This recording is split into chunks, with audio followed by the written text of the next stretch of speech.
السلام علیکم پیارے بچوں، امید کرتے ہیں آپ سب خیریت سے ہوں گے۔ آج ہماری کہانی کا نام ہے چنٹی اور ٹڈا۔ کچھ عرصہ پہلے ایک گاؤں میں ایک چنٹی اور ٹڈا رہتے تھے۔ دن بھر چنٹیاں بہت کام کرتی تھی، دور جنگل سے اناج لانے کا بہت مشقت والا کام کرتی تھی۔ ان کا یہ کام بہت نظم و ضبط سے ہوتا تھا۔ روز صبح وہ جلد اٹھ کر اپنا کام شروع کر دیتی تھی۔ صبح کی سورج کی پہلی کرن کے ساتھ اپنا کام شروع کر دیتی اور اپنی جان سے زیادہ وزنی اناج لے کر آتی تھی۔ اناج کو وہ بہت دھیان سے گھر میں رکھتی تھی اور پھر دوبارہ اناج لینے چلی جاتی تھی۔ پورا دن بنا تھکے اپنا کام کرتی تھی اور اناج لے کر اپنے گھر میں جمع کرتی تھی۔ وہاں دوسری طرف ایک سست ٹڈا چھاؤں میں بیٹھا رہتا اور گانے گاتا رہتا تھا۔ مستقبل میں کیا ہوگا اس کی فکر کیے بغیر آرام سے وہ چھاؤں میں بیٹھا رہتا۔ اسے دن بھر کام کرنے والی چنٹیوں پر بہت ترس آتا تھا۔ دن گزر رہے تھے، وہ سست ٹڈا اچھل کود کرتا رہتا اور لذیذ کھانے کھاتا رہتا تھا۔ جب چنٹیاں اناج لا کر گھر میں حفاظت سے رکھ رہی تھی تو ان میں سے ایک چنٹی باری اناج کی وجہ سے زمین پر گر گئی۔ وہ درد کی وجہ سے رونے لگ گئی۔ اس کی مدد کرنے کے بجائے ٹڈا اسے دیکھ کر ہنسنے لگا اور چنٹی نے کہا، ٹڈا بھائی، کیا آپ اناج اٹھا کر میرے گھر تک لے جانے میں میری مدد کریں گے کیا؟ میں آپ کا احسان کبھی نہیں بھولوں گی۔ ٹڈا چنٹی کی یہ بات کو انسنا کر کے اپنی مستی میں مست ہو گیا۔ چنٹی نے وہ اناج اکیلے ہی اٹھایا اور گھر چلی گئی۔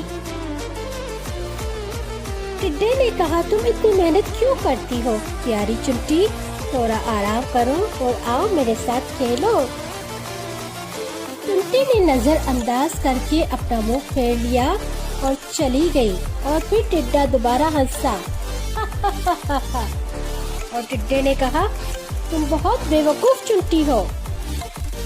چنٹی نے کہا، میں موسم بارش کے لیے کھانا اکٹھا کر رہی ہوں اور تمہیں بھی اپنے لیے کھانا جمع کرنا چاہیے۔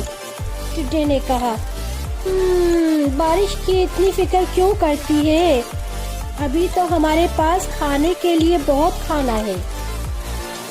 لیکن چنٹی کو سمجھ آ گیا کہ آخر وہ کر کیا رہا ہے، اس لیے وہ اپنے راستے پر نکل گئی۔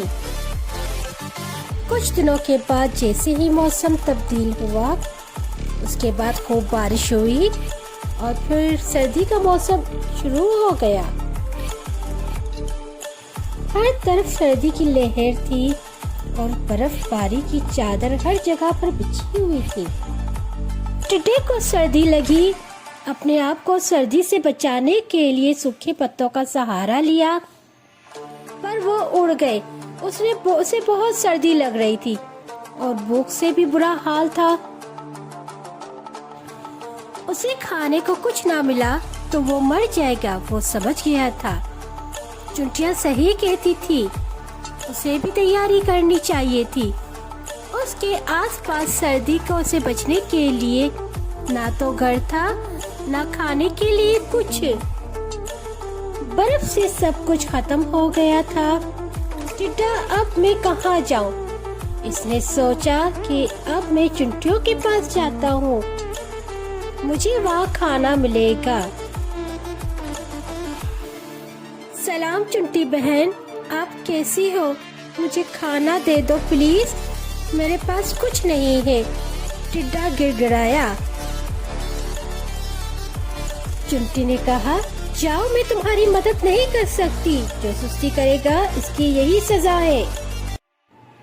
چنٹی بولی، بھائی ٹڈے، تم نے سارا سال کام نہیں کیا، تم نے نہ اپنا گھر نہیں بنایا، مشکل کے وقت کے لیے اناج بھی جمع کر کے نہیں رکھا، ٹڈے کو بہت شرمندگی ہوئی اور اس نے رو رو کر معافی مانگی۔ چینٹی نے ٹڈے کو چاول کے کچھ دانے تو دیے اور کہنے لگی، لو کھا لو، لیکن میرے گھر میں تمہارے لیے کوئی جگہ نہیں ہے۔ ٹڈا روتی شکل لیتے ہوئے چلا گیا۔ سبق: سستی اور کاہلی سے بچنا چاہیے۔ اور اگر کہانی پسند آئی ہو تو لائک، سبسکرائب اور شیئر ضرور کیجیے گا۔ شکریہ۔